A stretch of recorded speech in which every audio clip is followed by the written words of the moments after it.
Welcome back. Today I will be doing some thriller recommendations because fall is here, spooky season is upon us, and these thrillers all are atmospheric, tonally very dark, are in an isolated setting, and tend to have some really great twists. These are my favorite kind of thrillers to read, so if a thriller encompasses all of these things, I typically give it a really high rating. So feel confident in these recommendations. The first one that I'm going to talk about is The Dry by Jane Harper. This is set in Australia, and as the title describes it, it is very dry, it is very hot, humid, tense, as the main character returns to his hometown to try and solve a murder that occurred there. It's very slow paced, but Jane Harper does a great job at using the environment and the descriptions with the heat and the dryness and the sweat and everything. It just adds to the atmosphere and the tension, and it just makes it like, you know, you feel sticky reading it, you feel warm reading it, like there's no getting around it, and it's so good. And the twist in it was really great as well. So the next one I'm going to talk about is Sharp Objects by Gillian Flynn, and she does a great job at writing discomfort. There was a scene in this book that had to do with a pig that I will absolutely never get out of my mind. This was a kind of book where after I read it, I felt like I needed a shower. Like I just felt gross, I felt very like irked, and I wanted to take a hot shower to just wash it away from me. She writes characters that are really disturbed and in settings that are generally very uncomfortable for the reader. And in this one, we're following Camille, who is a journalist, as she goes back to her hometown to look into the murder of two girls. She then finds herself reacquainted with her family and her stepsister, who she's not very close with, but everyone in the town is like enamored with her stepsister, and she doesn't quite know why, but everything is just irky and uneasy and just like the tone is perfect with this. And it's slow paced, but you just want to keep reading it to figure out what the heck is going on. But do look into the trigger warnings for this, because like I said, there were some scenes that I just am never going to get out of my mind. The next one is The Woman in Cabin 10 by Ruth Ware. Ruth Ware, I will read whatever it is that she puts out. She writes atmosphere so well. If it's set in some kind of damp, cold environment, like I feel damp, I feel cold when I'm reading it. Just like the way she describes the environment and sets up the atmosphere and the tone within her stories, it's unlike anything else. This one is set on an isolated setting within a boat. We are following along with Lo, who is a journalist, and she's going on a cruise on an assignment that she's going to write about this cruise afterwards. However, one night she sees a woman go overboard and she's kind of freaking out, but she's also under the influence when she sees this woman go overboard. So a very questionable, unreliable narrator potentially. And so then when she starts telling people about this woman, everybody on the boat is accounted for. Nobody knows what she's talking about. So ensues her just trying to figure out who this woman is. Is she going crazy? Is she not going crazy? Did she make up things in her mind? It was so good. I loved the setting of being on a boat. I felt like I was there with the character. It was just very good. Next is Lock Every Door by Riley Sager. I am a Riley Sager fan. I will read whatever he puts out, but I hold to it. This, I think, is his best book he's ever written. This one is set in an apartment in New York's Bartholomew, and the descriptions of the apartment are very dark and very moody. So tonally, it's already kind of set off the bat. Like you feel like you're in this very dark room where all the walls are brown or this dark wood. And it's just this generally old and uneasy kind of building. And the tension that is developed throughout it is really great as well. And of course, in true Riley Sager fashion, the twists in this are just the best I have ever read. So within this one, we're following along with Jules, and she's down on her luck, and she ends up finding an opportunity to apartment sit in the Bartholomew. She ends up meeting another apartment sitter named Ingrid, and then one day Ingrid disappears, and she doesn't know where she went, and no one's really answering her questions. People are evading her in the hallways, and so she sets out on trying to figure out what happened to Ingrid, and weird things slowly start happening. It's extremely twisty and very, very dark. The next one is No Exit by Taylor Adams. I think everybody has probably read this by now.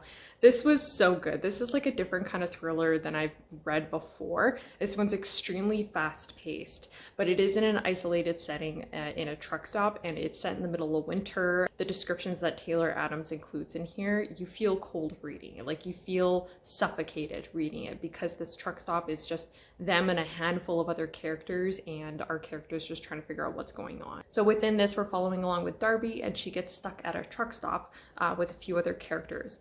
While she's walking through the parking lot of the truck stop, she sees that somebody has put a child in a cage in the back of their van. I think it was in a cage. Anyways, a child is in the back of a van, and so then she sets off on trying to figure out whose van it is, why are they kidnapping this child, and she's trying to save this child. And things ensue. Look up trigger warnings for this as well, but it was so fast paced, and I thought that it was very atmospheric and tonally very dark as well. The next one is The Turn of the Key by Ruth Ware. Another Ruth Ware, I love her, I love her writing. She does a really great job at writing atmosphere and very tonally dark books. Then this one, we're following our main character who is being a live-in nanny for 2 children. And it's all set in this like smart house where things kind of come alive, or is just, it can anticipate what you need in your moves and whatnot. At the end of the book, a child dies, and so we're trying to follow along and figure out who killed the child. And then as well, our main character is a little unreliable, maybe a little untrustworthy, but it was great. I absolutely loved it. Really, really liked the twist in it. I thought it was great. So this last one is a bit of a unique recommendation. I'll just admit that right away. I wouldn't say that this is like a thriller per se, maybe a literary thriller is a better way to set up the expectations, but this is Leave the World Behind by Rumaan alum. I read this last year when I was on vacation and I was traveling, going through a few Airbnbs, and this is all set in an Airbnb. So it's already that isolated setting, and it's a little suffocating and chaotic and tense as well. So within this one, we're following this family who's staying in this Airbnb, and then apparently the owners of the Airbnb come back and they say, you need to leave. And the world is kind of allegedly falling apart or whatever. And so ensues this story where the characters who are staying in the Airbnb, can they trust the owners of the Airbnb? Can they trust what's going on? Things just start happening. It's absolute chaos. I personally really enjoyed it. I was along for the ride. It was very suffocating and anxiety inducing as well. There were certain points where I was really on the edge of my seat, surprisingly, just given how the author wrote the dialogue between the characters. I was like, oh my God, I need to know what's going on. Like, it was very well crafted, I found, but definitely not like all these other thriller recommendations, but just very, very unique in its own way. I would also recommend Brother by Ania Ahlborn. This I read this year, and this is absolutely one of my favorite books I read this year. It's very dark, it's tense, it's atmospheric, it's in an isolated setting. It meets all the criteria within this video. This is extremely disturbing without being graphic. And I think that this is like my kind of like borderline horror, I think. Like, it's not too graphic, but it is like, you know what's going on, and the descriptions, without being too in depth, are irky and they're eerie, and it's uncomfortable to read. It truly, truly is. So within this one, we're following Michael Morrow and his family, and they have some very unique hobbies, we'll say. Michael, this is all he knows in his life is his family and their little hobby that they have. He eventually meets Alice, who works at a record shop, and he kind of wants to pursue that and likes her, and you know, was thinking about other things. But his brother, Rebel, is very, very quick and swift to remind him that all he's worth and all he can do is what is within his family and their little side hobby that they have. It was very dark, very twisty. I feel like, I don't know, this is another one where I just felt like I needed to take a shower after I read it. I was just like, oh man, like, it is extremely heavy as well. Look up trigger warnings. The last one I'm going to recommend, I read recently. I absolutely loved it, and that is Comfort Me with Apples by Catherynne and Valente. This was awesome, and it's so short, like really, really, really short. I read it in one day.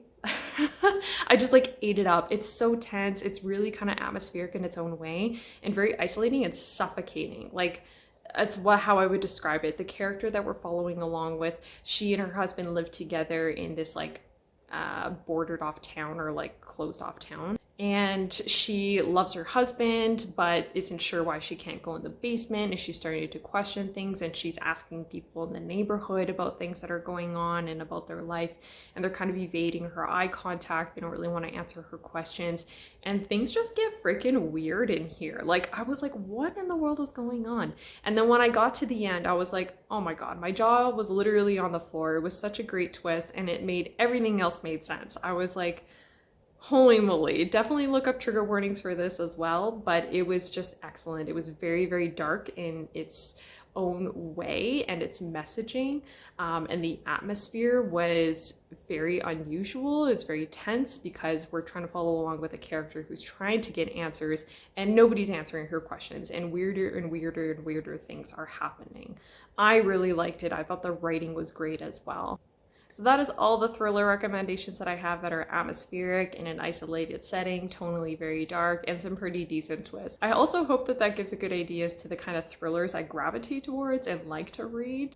Thanks so much for hanging out, everybody. I hope you got some really good recommendations from that stack. Let me know if there's any books that you would recommend to me that kind of fit within the same themes. I'd be happy to add them to my TBR. Happy spooky season reading. Okay, bye.